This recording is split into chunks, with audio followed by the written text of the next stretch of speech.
Բարև ձեզ սիրելի ունկնդիրներ, եթերում անկաշկան զրույց հեղինակային հաղորդաշարի հերթական թողարկումն է, ես դիմում եմ մեր այն հարգարժան ունկնդիրներին հարգանքով, ովքեր դեռ չեն հասցրել բաժանորդագրվել մեր One Talk YouTube-յան ալիքին, ընդամենը խնդրում ենք նրանց սեղմել զանգակ կոճակը, բաժանորդագրվել YouTube-յան One Talk ալիքին եւ խրախուսել մեր աշխատանքը ձեզ համար։ Սիրելի բարեկամներ, այսօր մեր հյուրն է Լուսավոր Հայաստան կուսակցության նախագահ Էդմոն Մարուքյանը։ Պարոն Մարուքյան, շնորհակալություն, որ հերթական անգամ համաձայնվել եք ընդունել մեր հրավերը եւ մեր տաղավարում եք։ Պարոն Մարուքյան, քաղաքական զարգացումները բավականին իրարամերժ են, բարդ են եւ մի տեսակ արդեն ինչ ասեմ, ինչպես կասեր երկրորդ նախագահը Սերժ Սարգսյանը գաղջ մթնոլորտ է մի տեսակ, եթե կհամաձայնվեք երկրում տիրում, որովհետև անվերջանալի, այսպես քաոս առաջացնող մտքերը, իրարամերժությունները մի տեսակ հասարակությանն էլ կարծես թե հնարավորություն չեն տալիս կողմնորոշվելու կարևորագույն քաղաքական հարցերում եւ երկրորդական կարծես թե օրակարգեր է մեջ բերվում շեղելու համար, չէ, հանրությանը կարևորագույն խնդիրներից։ Վերջերս հանրության մեջ սկսում է լայնորեն շրջանառվել այն տեսակետը, թե ընտրություններին ընդառաջ, հատկապես արևմտական շրջանակներից, որ ահա Ռուսաստանի դերը շատ վատն է եղել մեր վերջին շրջանի, մոտավորապես հետհեղափոխական շրջանի պատմության մեջ, մասնավորապես փաստեր են բերվում Շուշի քաղաքի գրավմանը ռուսական մեղավորության իմաստով, ինչ որ ռուսական մեքենաներ են այնտեղ եղել, ռուսական անմիջական ազդեցությունն է եւ դա բնականաբար որոշակի ազդեցություն, որոշակի ներգործություն կարող է ունենալ, մանավանդ այն քաղաքական գործիչների վարկանիշի, այսպես զուտ անաչառության տեսակետից դիտենք շրջանակում, ովքեր որ այսպես ասեմ հակառուսական թեզերով չեն առաջնորդվում եւ Հայաստանի ապագան, Հայաստանի, եթե չասեմ, փրկությունը տեսնում են արևմտական, այսպես եվրոինտեգրացիայի մեջ, Եվրոմիությանն անդամակցելու մեջ։ Մասնավորապես ինչ կասեք այդ մասին, թե այդ թեզն է առաջ տարվում, ասենք ինչպես կարող է ըստ նրանց հայ ժողովուրդը նորից հավատարիմ մնալ այսպես ռուսական կողմնորոշմանը արևելումին, եթե Շոյգուն հայտարարում էր, որ 2021 թվականին, որ մենք թուրքական հատուկ ծառայությունների հետ հաջող օպերացիա։ Այդ օպերացիայի խնդիրն է, ինձ էլ են, ես շատ տեղից հարցրել եմ եւ դրա պատասխանը չեմ գտել։ Այսինքն կար ըստ ձեզ միտումնավոր ռուս-թուրք-ադրբեջանական տանդեմ ըստ ընդդեմ Հայաստանի։ Շնորհակալ եմ։ Կներեք մի քիչ երկար հարց եղավ։ Մի քանի հարց տվեցիք։ Նախ ուզում եմ ասել, որ սուտ են խոսում, որ Հայաստանը իրենք տանում են դեպի Եվրոմիություն, որովհետև անգամ այդ օրենքի ընդունումից հետո Հայաստանի Հանրապետությունը չի դիմել Եվրոպական միությանը, Եվրոհանձնաժողովին կամ Եվրոպական միության խորհրդին, որը բարձր մարմինն է, որտեղ արդեն բոլոր երկրների ղեկավարներն են, որպեսզի մենք սկսենք անդամակցության process, այսինքն այս սուտը կեղծիքը մի բանի համար է արվում, որ Հայաստանի Հանրապետությունը տարվի դեպի թուրքական աշխարհ եւ ուղղակի հիմա ի սկզբանե, այսինքն կոմֆորտ չէ ասել մենք երկիրը մտցնում ենք թուրքական աշխարհի տակ, թուրքերն են ձեզ թելադրելու թե դուք ինչ անեք, ոնց անեք որպես երկիր, որպես ազգ, դες դրանով դել են Եվրոմիություն, որը գեղեցիկ է անջում Եվրոմիությունը, իրական եվրոինտեգրատոր, եվրոպական արժեքների պաշտպաններ, իրական եվրոպական ինտեգրացիայի մասին որևէ բան արած խոսացած մարդիկ, ես եմ, էլի մարդիկ են եղել, մեր կուսակցությունն է, էլի այլ ուժեր են եղել, բայց ոչ այսօրվա այսպես կոչված արևմտամետներ, որտեղ նրանք ակնհայտ թուրքական նարատիվներ առաջ մղող մարդիկ են, եւ որպեսզի թուրքական նարատիվները տեղ գտնեն մեզանում, պետք է սկզբից նաեւ Հայաստանի եղած կարգավոր վիճակը փոխել, այսինքն որ մենք օրինակ Ռուսաստանի Դաշնակից երկիր ենք, հետեւաբար պետք է այնպես անել, որ Հայաստանը չլինի Ռուսաստանի Դաշնակից երկիր, Հայաստանը մնա միայնակ կանգնած թուրք-ադրբեջանական տանդեմի առաջ, ինչ որ այսօր կա։ Ինչ հրաբերում է Շուշիի այդ պատմությանը, ուրեմն ես տեսել եմ, որ հայտնի այդ բլոգեր կա Ռոման Բաղդասարյան, որը պետական անվտանգություն ունի, իր անվտանգությունը ապահովում են, նա ատելություն է քարոզում անդադար իր եթերներում, Իր եթերներում անդադար պատմում է բազմաթիվ ստեր Լեռնային Ղարաբաղի կյանքի վերաբերյալ։ Օրինակ ասում է նայում էին ով ասի յուն աղջիկ բռնում էին բռնաբարում։ Ասենք բոլորս Ղարաբաղ գնացել եկել ենք 1000 տարի։ Չէ, Լեռնային Ղարաբաղի իշխանությունները, ռեժիմը Լեռնային Ղարաբաղի։ Բռնում էին բռնաբարում, ասում ասի յուն աղջիկներին։ Ասենք որևէ այդպիսի դեպք հայտնի չի ոչ մի տեղ։ Եվ այդ նույն մարդը, որ օրինակ անդադար ասում է Հալալա Ալիևին, ինչ լավ արեցին, այսինքն այդ մարդու հերոսը Ալիևն է, թե ինչ արել է Ալիևը, ոնց է կոտորել մեզ, ոնց է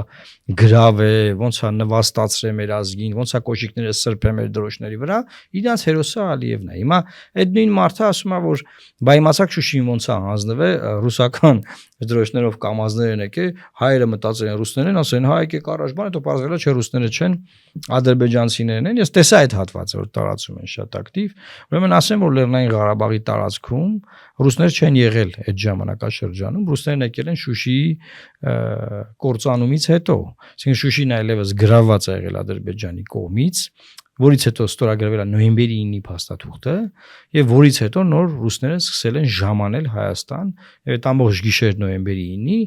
ինքնաթիռներ էին իջնում Հայաստանում, որով գալիս էր այդ զորքը եւ նաեւ որոշակի ռազմական տեխնիկա։ Այսինքն անգամ ժամանակագրորեն է երևում, որ ինքը սուտ է խոսում։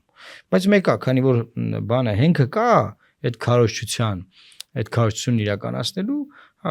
Հայաստանը դարձնում են ռուսաֆոբ հակառուսական երկիր, դա արել են նաև Լեռնային Ղարաբաղի այդ սկզբի process-ի ժամանակ, երբ որ նոյեմբերի 9-ը ստորագրված էր եւ այդ ընթացքում էին քարոզում բան, եւ դրա միակ նպատակը ասում եմ, մեզ թուրքերի տակ մտցնելն է, նաեւ դրանից կարող է լինել նաեւ այլ հետևանքներ, օրինակ Ռուսաստանի սանկցիաների տակ ընկնենք, Ռուսաստանը մեր առևտուրը փակի, Ռուսաստանի թշնամացնել, այսինքն մեզ երկու թշնամի բավարար չի մեր տարածաշրջանում։ Թուրքիան թշնամի, Ադրբեջանը թշնամի, մի հատ է ռուսները լինեն թշնամի, այդ դաժան թշնամիների ձեռքը մենք տենց բան անենք, տառապենք։ Մի հատ է հարց տվեցիք, հա, ռուսական բանով ինչ որ բան ասա։ Հա, Շոյգուի այդ։ Հա, Շոյգուի դա էլ է շատ հետաքրքիր, այ։ Եվ նաև Դուգինին է, չէ՞, այդպեսի մի բան ասել, որ Դուգինինը չեմ կարող ասել, Շոյգուինը շատ են տարածել։ Չլինեինք Ղարաբաղը, բան չլինի։ Ճշմարիտ։ Շոյգուինը շատ են տարածել, որ իբր նա ասում է, ուրեմն մի հատ ամբողջ ելույթ է, այդ ամբողջ ելույթից այդ կտորը մեջտեղից հանած է, որ ասում է շատ դժվար էր հասնել նրան, խոսքը գնում է Թուրքիայի, Ադրբեջանի հետ, Հայաստանի հետ միաժամանակյա բանակցություններ ա եղել, որ նոյեմբերի 9-ին պատերազմը կանգնի։ Այո։ Եվ ռուսական զորքը մտնի Լեռնային Ղարաբաղ։ Բարձա չէ որ Թուրքիան եւ Ադրբեջանը իրենց ամբողջ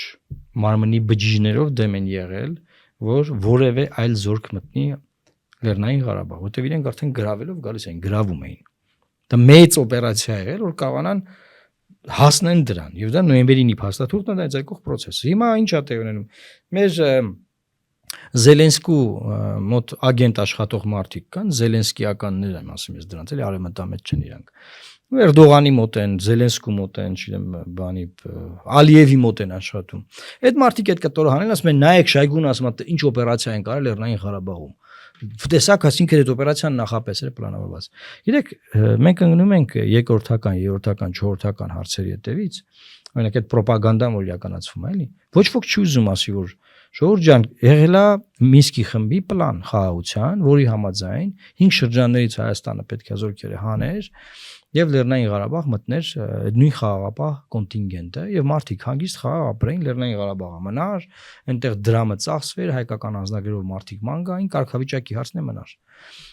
Այդ պլանը մերժվել է Սերժ Սարգսյանի ժամանակ եւ մերժվել է Նիկոլ Փաշինյանի կողմից։ Դուք մերժել եք այդ պլանը։ Այդ պլանը ներկայացրել են ռուսական կողմից, որի հետ համաձայն են եղել Ամերիկան եւ Ֆրանսիան։ Հիմա այդ պլանը մերժել եք, դա ինձ հետո ումից նեղանալու բան ունեք։ Այսինքն դա զուտ ռուսական պլան չի եղել, չէ՞։ Եհակը Մինսկի խմբի պլանն է եղել։ Անունը դրվել է Լավրովի պլան, դա ինձ առաջել ուրիշ անուններ անուն, բայց մեկը այդ պլանը հաստատված է եղել։ Այնվաղ ռուս-ուկրաինական պատերազմ չկար, հարաբերությունները վատ չէ Ռուսաստանի հետ։ Այսինքն այս տարածաշրջանում այս կոնֆլիկտի վերաբերյալ կար մի հատ ընդհանուր մոտեցում, որ հա հայերը պետք է այնտեղ ապրեն, չի լինի որ դա լինի անկախ պետություն, չենք ճանաչելու, Հայաստանն է չի ճանաչում, բայց հայերը պետք է այնտեղ ապրեն։ Լեռնային Ղարաբաղը պետք է լինի հայկական։ Եվ դրա համար պետք չէր գնալ անդադար ասել չէ կարգավիճակ, որովհետև այդ կարգավիճակի փնտրտուքը եւ դրանով արդարացնելով մեր մերժումները բերել է այսօրվան։ Հիմա դուք ուր եք Շայգուից նեղանում, չգիտեմ, եսիմ Լավրովից նեղանում, Տրամպից նեղանում, Սարկոզից նեղանում, Մակրոնից նեղանում։ Դուք եք արել սա։ Դուք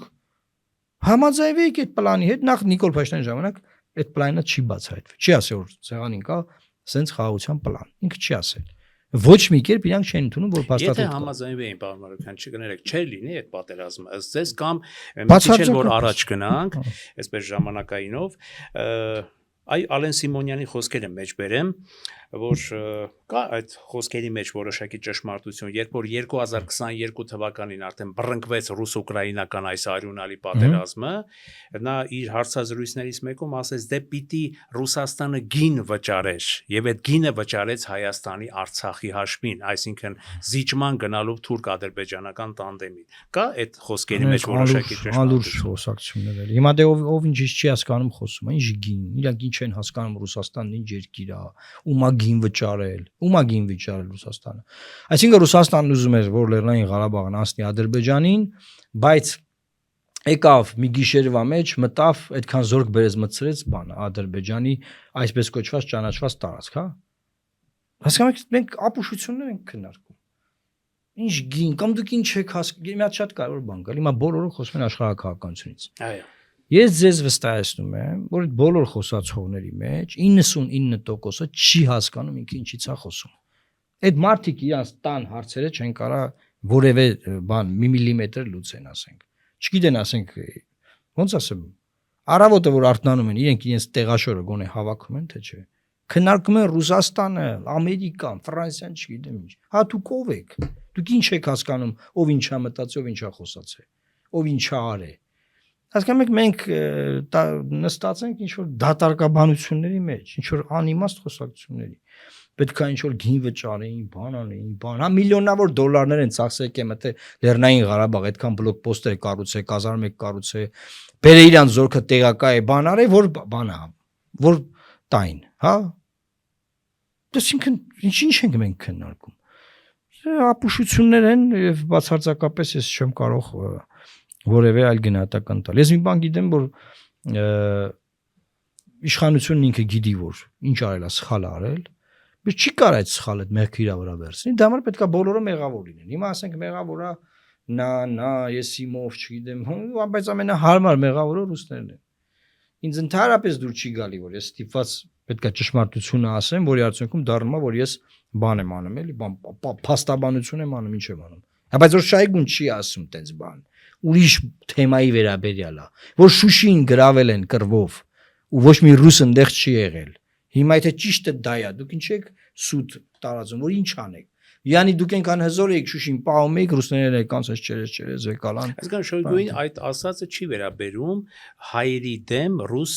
թուրքական զես համատեղ։ Հայերի դեմ ռուս թուրքական ինչ կա, այդ ամբողջ Լեռնային Ղարաբաղը ոնց է պահվել այդքան տարի։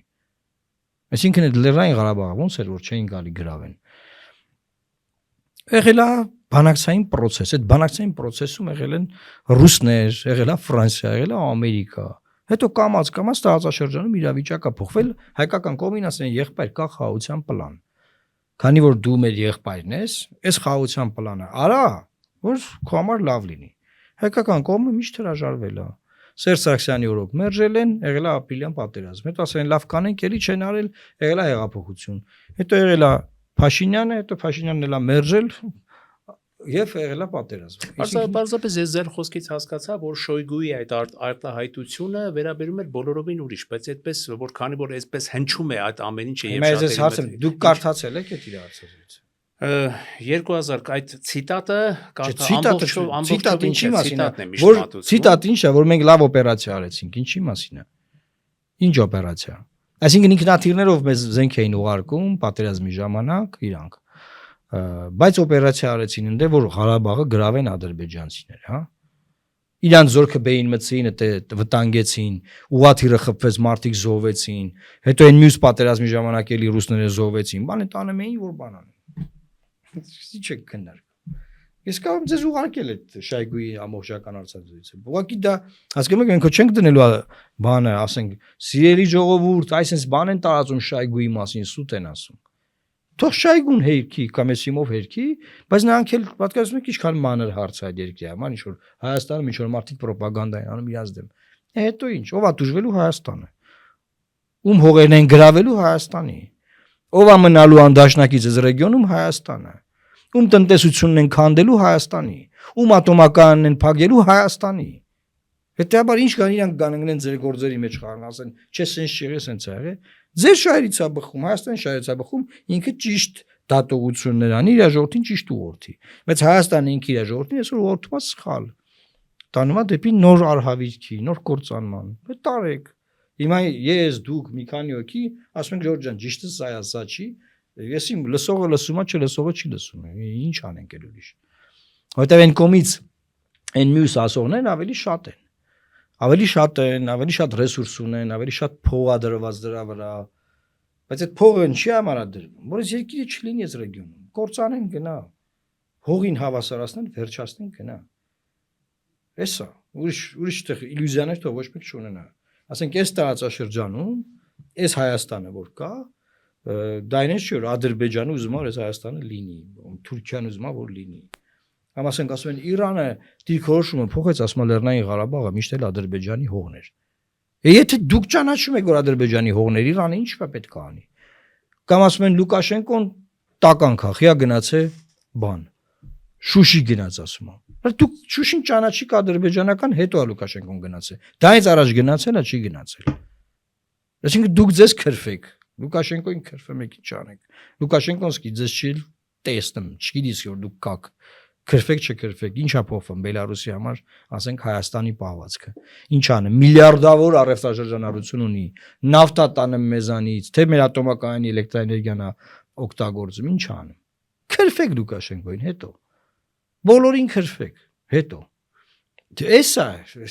մենք մի абսուրդի, ինչ-որ դատարկ մի հատ բանի մեջ ենք, որ կողքից ով մեզ նայում, հա։ Ես վստահեցնում եմ, Իրանից մեզ նայում են, չեն հասկանում մեզ։ Վրաստանից մեզ նայում են, չեն հասկանում մեզ։ Ասենք ո՞ս կարա երկիրը անդադար ինքը իր իրավունքներից հրաժարվի։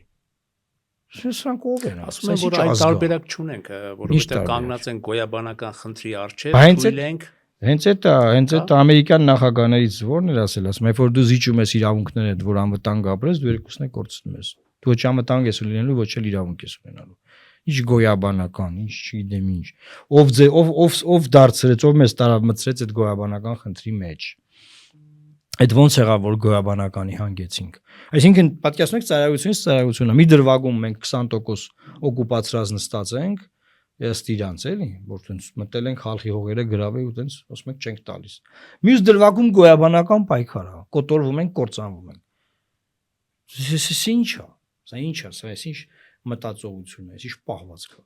Ես ձեզ ասում եմ, մենք մեր իրավունքները չպաշտպանենք եւ մենք չենք պաշտպանում։ Մեզ ոչ ոք չի հարգելու, ոչ ոք։ Ոչ մեկ,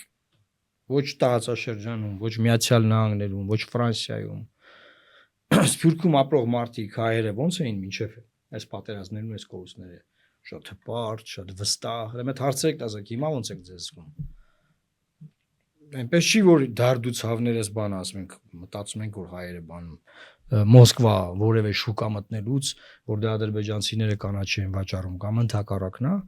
հա ուրիշ ձևի են իրաց բան կամ բան։ Բայց թող պատմեն էլի ասեն ոնց են զգում։ Ինչ վիճակ է։ Պարզ է, պարոն Մարուկյան, Նիկոլ Փաշինյանը նորից 3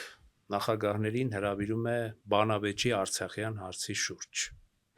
Հիմա ասես ճիշտ է արդյոք հերթական անգամ 3 նախագահների կողմից չընդունել այդ առաջարկը, որովհետև շատ է խոսվում մեր հանրության մեջ, ինչպես սկսեցի, որ գաղջ մթնոլորտ է, քաոս են ստեղծում, մարդիկ չեն կողմնորոշվում, նույն թեկուզ հայ-ռուսական հարաբերությունների հարցով, որովհետև այնքան իրարամերժություն կա, տեսակետների տեղատարապ, մոտեցումների տեղատարապ, մարդիկ ուղղակի չեն կողմնորոշվում, բժժում են, այսպես ասած, կարծես թե ինչ եք կարծում, այս անգամ ճիշտ կլինի ես ձեզ քաղաքագիտորեն զուտ կոնցեպտուալ իմաստով ընդունել վերջապես նախագահների կողմից այդ հրավերը եւ վերջը բանավեճի մեջ մտնել Նիկոլ Փաշինյանի հետ, որը կբացահայտի շատ ու շատ իրողություններ գուցե։ Ես ես անկեղծ ասեմ, որևէ իրողություն չկա այս process-ների մեջ, որ բացահայտված չի։ Չկա որևէ դրվագ, որ բացահայտված չի։ Այլ բան է, մենք ուզում ենք դա ընդունենք, թե չէ։ Ինչ վերաբերում է Նիկոլ Փաշինյանը, որ հրավիրում է 3 նախագահներին, ես ես ասեմ 3 նախագահները նրա համար շատ հարմար թիրախ են։ Մենակ ինչի չի հրավիրում Բանավիճի։ Ամեն օր ինտերվյուներ եմ տալիս, չէ, խոսում եմ, ասում եմ սխալ անում, էս սխալ արե, էս սենց ա։ Այդ ինչի չի ինձ հրավիրում։ Որովհետև դժվար բան եմ, Բանավիճի թիրախ եմ։ Թող գալա Բանավիճի ինձ հետ։ 3 նախագահներին ինչի հրավիրում, որովհետև ինքը գիտի, որ իրանց այդ Բանավիճի մեջ կա աղթելու է։ Այդ 3 նախագահները չեն համաձայնում գնան։ Չնայած ես կարծում եմ, որ Լևոն Տեր-Պետրոսյանը ինչ որ տենց ոչ վերջնական է հայտարարությունն իր եղել, կարող է լինի նման բան, բայց գոնե երկրորդ եւ երրորդ նախագահները չեն գնա որևէ Բանավեճի Նիկոլ Փաշինյանի հետ։ Դրանում կասկած չունեմ։ Մտածելով որ կպարտվեն Նիկոլին, որովհետեւ ինքը Ղարաբաղի թեմայով թուլը զգա կոռուպցիա դեմները դնելու։ Կոռուպցիան թուլը զգա բանակցային process-ն, այնքան բան ունի դեմները դնելու։ Խոցելի են, հասկանում եք։ Համար հեշտ թիրախ է գտել։ Արա ասма դուք բան մի խոսացեք։ Խոսում եք, դե եկեք լայի մեծ խոսացեք։ Էս ինչ է բանը, չերես բաներով, ձեր տղենա, փեսենա, աղջիկնա, չգիտեմ ով է, էսա այնա, հարցնա, նայա, սրանյանով եք խոսում։ Օրա եկեք, տղա չեք, եկեք հետս խոսացեք։ Սա արդեն նախընտրական շրջանի իմաստով, էլի, որ արա դուք ով եք ինձ կարակ բան ասեք։ Հետո Նիկոլ Փաշինյանի վգան, գլխավոր վգան էս գործի մեջ։ Սերժ Սարգսյանն է։ Սերժ Սարգսյանը ոնց կա իր այդ Բանավիճի։ Նիկոլ Փաշինյանն ասում են պատերազմը դու ես բեր, ասում եմ իրոք է։ Ապրիլի 17-ին Սերժ Սարգսյանը Աժամբյոնից ասեց, որ բանակցային գործընթացը մտել է փակուղի եւ պատերազմին պետք է սպասենք։ Բայց պատերազմ պետք է սպասենք, այդպես արտահայտություն ասելա, ես չեմ հիշում ճիշտ ասած։ Ես բառացի չեմ վերարտադրում, այո, ասել է։ Բառացի չեմ վերարտադրում։ Միտքը է դա եղել, որ բանակցային գործընթացը փակուղու մեջ է եւ պատերազմի վտանգը մեծ է եւ այլն եւ այլն։ Ասել։ Փակուղին էսպես թե այնպես կար։ Չէ, երբ չի փակուղու մեջ։ Այո, 94-ից փակուղի չէ եղել։ Մի հատ մեկը չի ասում Սերժ Սարգսյանն ինչի է ասել փակուղու մեջ, որտեվ ինքը մերժել է խաղաղության պլանը։ Մերժել է խաղաղության պլանը, դա մայ փակուղու մեջ է եղել։ Որ մերժել է խաղաղության պլանը, ինչ պետք անի։ Ասեն շարունակեք դուք Քելբաջարում նստել ձեր զորքերով, հա, Ամերիկան, Ռուսաստանը, ասեն դուք դե մնացեք։ Պրոբլեմ դուք չունեք, ընդ որում ոչ կարող եք բնակեցնեք, ոչ էլ ենա։ Ինչ պետք է ասեին։ Ինքը մերժել ասում է փակուղու մեջ, հա իրանց հետո եկել է Նիկոլ Փաշինյանը, նա էլ է մերժել։ Հետո եկել է պատերազմ, ասում է դե Սերժն ասում էր պատերազմ անելու։ Ես ինչ կապ ունեմ, ինքն է։ Իրա գլխավոր վգան էս գործերով Սերժ Սարգսյանն է։ Մյուս մասով էլ է վգան, ասեմ, մյուս մասով է սենց անում, ասում է ինձ ասում են Լավրովի պլանը անեիր, բան խաղաղություն կլներ, չէ, բայց Սերժ Սարգսյանը փորձելա չի ստացվել։ Հիմա Սերժ Սարգսյանը որպեսի արդարանա, թեխի չէ։ Դե ասում է ես համաձայն եմ ստորագրեմ, միանք չհամաձայնվեցին։ Ինչի ոնց ա եղել որ համաձայն է ստորագրես, իրանք, այսինքն ինքը Ալիևին ասում է Ալիև 7 շրջանների 5-ից զորքերը հանում եմ, Ալիևն ասում է չէ չհանես։ Հանկարծ չհանես, բայ է զորքերը։ Տենց ա եղել այդ խոսակցությունը։ Ում եք հիմարի տեղ դնում։ Պոպուլյար չի եղել, որովհետև ժողովրդին սնուցել են, որ այդ սաղ մեր հողերն է, չենք դուրս գալու, լավ են կանում, ոչ մի թիս հող։ Ոնց գային ասեին, որ մի 5 շրջանից դի դուրս գանք։ Պոպուլյար չի եղել, այդ են քարոզե, մի բան քարոզե, մի բան բանակցել են։ Վերջում է հասցրել է բանի է, արհավիրքի։ Հիմա մեկը մեկի վրա է գցում, դե թող գնանի այդ Բանավիճ են, բախի չեմ Բանավիճ եմ։ Թող գնան դե Բանավիճ են։ Չեն ոչ մի բանը չեն Բանավիճելու, քարոզարշավը սկսելու է այդ ձևով։ Նիկոլ Փաշինյանը կգոռա, որ սրանք ուզում են Հայաստանը ծայրագավառ սարքեն, նրանք կասեն դու վիլայեթ ես դարձնում, տենց որ էլի իր համար հարմար ընդդիմություն բերին դեղ նստածնի, ամեքի վրա 20 հատ քրեական գործը դրած, սաղի գույքերը կալանքի տակ, իր համար հարմար լավ է, նստեք հա, գա ամեն չորեքշաբթի գորգրավերները կետա։ Էտա, դա է իրանց պլանը։ Հիմա որպես այդ պլանը քանդենք, ես ասում եմ, որ պլանը քանդելու ձև կա։ Մենք 21 թվի նույն հիմար սցենարի մեջ չպետք է մտնենք։ 21 թվին այս սցենարն արդեն աշխատացվել է, որ այս պարլամենտը ունենք։ Այն որ չեն կարող երկու ֆրակցիայով իմպիչմենտի թուղթի բան անեն, նախաձեռնեն, բան պատտեն, շրջանառեն։ Այս պարլամենտը ինչ պարլամենտ է։ Ալեն Սիմոնյանը մեռավ ասելով Նիկոլ Փաշինյանի, որ սա ամենահարմար ընդդիմությունն է։ Սա նվեր է մեզ որպես ընդդիմություն։ Խնդրում ենք մնացեք, էլի մի հատ էլ ընտրվեք, էլ ոնց ասեն։ Ժողովուրդը պետք է հետևություններ անի։ Բարձր եւ ավարտին մեր այսօրվա զրույցի, պարոն Մարուկյան, այս ամենի ֆոնի վրա, եթե կարելի է համառոտ տեսնում եք իրատեսական մոտալուտ ժամանակներում խաղաղության պայմանագրի ստորագրումը թե ոչ։ Չեմ տեսնում, որովհետև Ադրբեջանը իր հայտարարություններում շատ հետևողական է։ Մարդիկ ասել են, որ սահմանությունը գնացեք փոխեք, ստորագրենք, գիտենալով որ սահմանությունը փոխելը կիսա անհնարին process է, սպարագայում, այսինքն նոր սահմանություն ընդունել, եւ ստացել են այդ տեքստը որպես վերջնական զիջումներ դրել դարակը։ Այսինքն որ մարդիկ ասում են, բա որ դա մեզ է վնաս, որ տեքստը մեզ է վնաս, բախի չեն ստորագրում։ Որովհետև այդ տեքստը արդեն ստացել են, արդեն դա կատարված է, կատարվում է։ Եվ ասում են եկեք նոր զիջումները բերեք։ Ինչի ստորագրեն հիմա։ Չեք հասկանում այդքանը։ Այսինքն բան է էլի որ տենց այդ մանիպուլատիվ բան կալի, դե դուք ասում եք տեքստը վատնա, չէ՞, չի կարելի այդ տեքստը համաձայն, ասում եմ այո, բա որ մեր համար վատնա, ինչի՞ չեն ստորագրում։ Որովհետև արդեն ստացել են դա, արդեն դա ունեն։ Այդ դուք չեք հասկանում, որ արդեն դա իրանք ունեն։ Այդտեղից էլ քաղելու բան չկա, այդ դրել են դարակ, ասում են այս նախտ կա։ Արեք եք լմոդիկ, մի գնացեք սահմանությունը փոխեք։